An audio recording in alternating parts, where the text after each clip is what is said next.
2017, Donald Trump moved the U.S. Embassy from Tel Aviv to Al-Quds, and he announced that Jerusalem is the capital of Israel. How can a foreign empire determine and claim that the capital of a land that historically belongs to an indigenous population, the Palestinians, is no longer theirs? 2 years ago, our response to this imperial intervening by the U.S. was international uproar.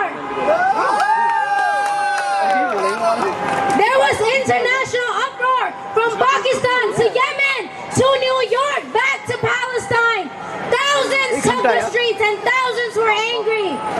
Just recently, Trump announced that occupied Golan Heights will not be under the control of Zionist State of Israel. We must be just as angry for this, because every time another piece of land is seized, no matter how small, it's a continuation of the ethnic cleansing and depopulation of not only the Palestinians, but also the Syrian people by the Zionist entity. Neither will we forget the Shabbat farms of Lebanon, which continue to be occupied land. The struggle against Zionism affects not only the Arab countries like Palestine, Syria, and Lebanon, but all the people fighting for life and dignity and freedom.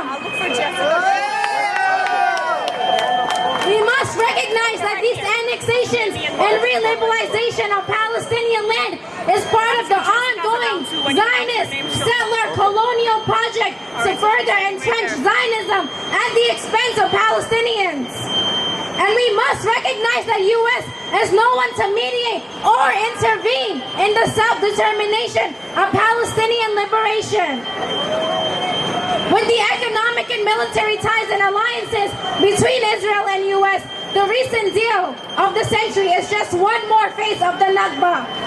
It is not a deal at all. It is an attempt to impose upon the people of Palestine a dictamy that is fundamentally at odds with the national aspirations of the Palestinian peoples. Under this new colonial tactic, Jerusalem would be under the control of the Zionist state of Israel. Palestinians living inside the occupied territory would still have to pay taxes to the apartheid state, and they would receive education by who? By Zionist institutions. The illegal settlements will be recognized as part of the Zionist state, and Palestinians will have to pay their oppressors and colonizers military.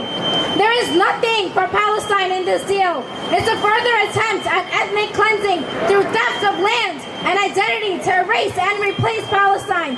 We will not accept, and neither will the Palestinian people, promises of airports and industrial zones in exchange for the decimation of the Palestinian nation as we know it. And we will not listen to the biased, racist, supremacist, colonial, like-minded words of Trump.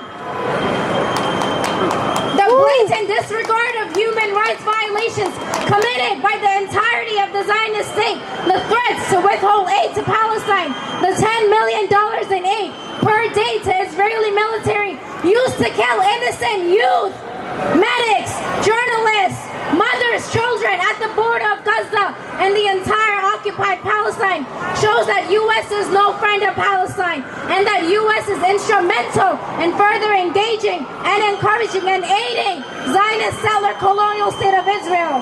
As people who live in the valley of the beast, we must demand an end to this ongoing billions in aid to the occupation forces.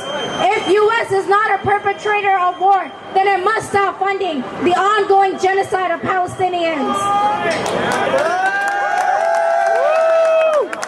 And we will not stop resisting until liberation and return to all 48 lands. We will not stop until all Palestinians can go back to their homes. And we will not stop until the holy city of Al-Quds returns to its rightful owners as the everlasting capital of Palestine. Free, free Palestine! Free, free Palestine! Free, free Palestine! Free, free Palestine! From the river to the sea! From the river to the sea! Palestine will be free! Palestine will be free! From the river to the sea! From the river to the sea!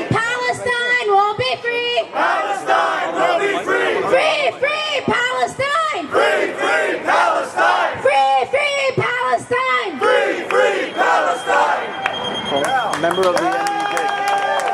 Thank you. You guys were created in 1949. Shut up.